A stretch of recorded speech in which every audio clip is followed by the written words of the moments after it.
नमस्कार, स्वागत है आप दर्शकों का। आप देख रहे हैं न्यूज 18 का डिजिटल प्लेटफॉर्म। मैं हूं आपके साथ रजनी चौबे। ईरान इन दिनों ऐतिहासिक उथल पुथल के दौर से गुजर रहा है। ईरान में चल रहे प्रदर्शनों को 2 हफ्ते हो चुके हैं।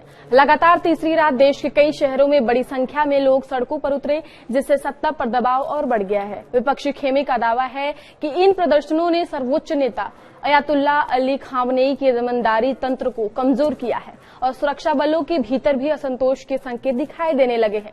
कुछ रिपोर्टों में कहा जा रहा है कि कई सुरक्षा कर्मियों ने आदेश मानने से इनकार किया है या अपनी ड्यूटी छोड़ दी है, जबकि शासन का समर्थन करने वालों कम ही रह गए हैं। इन प्रदर्शनों में आग में ही घी डालने का काम अमेरिका में निर्वासित पूर्व शाह के बेटे रजा पहलवी भी कर रहे हैं। उन्होंने सोशल मीडिया पर ईरान के लोगों को संबोधित करते हुए कहा कि वे पीछे नहीं। रविवार को एक बार फिर व्यापक प्रदर्शन की योजना बनाई गई है। विपक्षी नेतृत्व ने लोगों से अपील की है कि वे शाम 6 बजे शहरों की मुख्य सड़कों पर परिवार और मित्रों के साथ समूहों में निकले, एक दूसरे से अलग न हो और अपने जोखिम भरी गलियों से बचे। रजा पहलवी का संदेश साफ है कि वे सरकार पर संगठित और शांतिपूर्ण उपस्थिति के जरिए बड़ा दबाव बनाने के लिए लोगों को प्रेरित कर रहे हैं।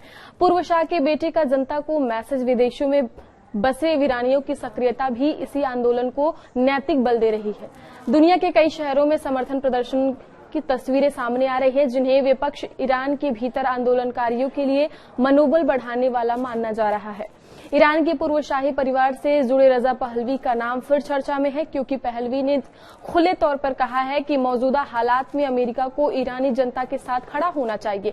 वे एक तरह से ट्रंप को मौजूदा हालात में हस्तक्षेप करने के लिए आमंत्रित कर रहे हैं। अमेरिका से जुड़ा पहलू इस संकट को और जटिल बनाता है। अमेरिकी राष्ट्रपति डोनाल्ड ट्रंप ने बयान देकर कहा है कि अमेरिका ईरान को स्वतंत्रता की ओर बढ़ाने में मदद के लिए तैयार है। डोनाल्ड ट्रंप के इस रुख को विपक्षी खेमे में समर्थन के संकेत के रूप में देखा जा रहा है। अमेरिका का इसमें शामिल होना कूटनीतिक दबाव बढ़ाने, ईरानी नेतृत्व को चेतावनी देने और अंतर्राष्ट्रीय मंचों पर ईरानी प्रदर्शनकारियों के अधिकारों का मुद्दा उठाने जैसी संभावनाओं पर बात हो रही है।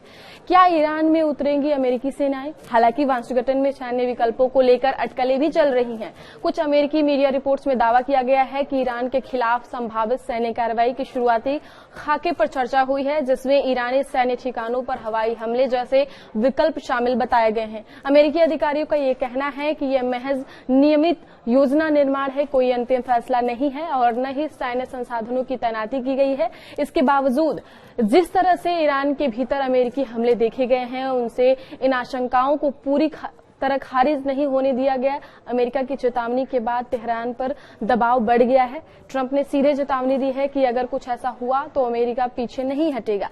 कुल मिलाकर ईरान में सड़कों पर उतरती जनता, रविवार को प्रस्तावित प्रदर्शन, विपक्ष का अंतर्राष्ट्रीय समर्थन जुटाने का प्रयास और अमेरिका की सख्त बयानबाजी, ये सभी तत्व मिलकर एक ऐसे मोड़ की ओर इशारा कर रहे हैं। आगे क्या होगा यह इस पर निर्भर करेगा कि ईरानी नेतृत्व आंदोलन से कैसे निपटता है, विपक्ष अपनी एकजुटता कितनी बनाए रखता है और अमेरिका अपने शब्दों को किस हद तक ठोस कदमों में बदलता है। आगे की खबरों के लिए आप देखते रहिए न्यूज 18 का डिजिटल प्लेटफॉर्म। धन्यवाद।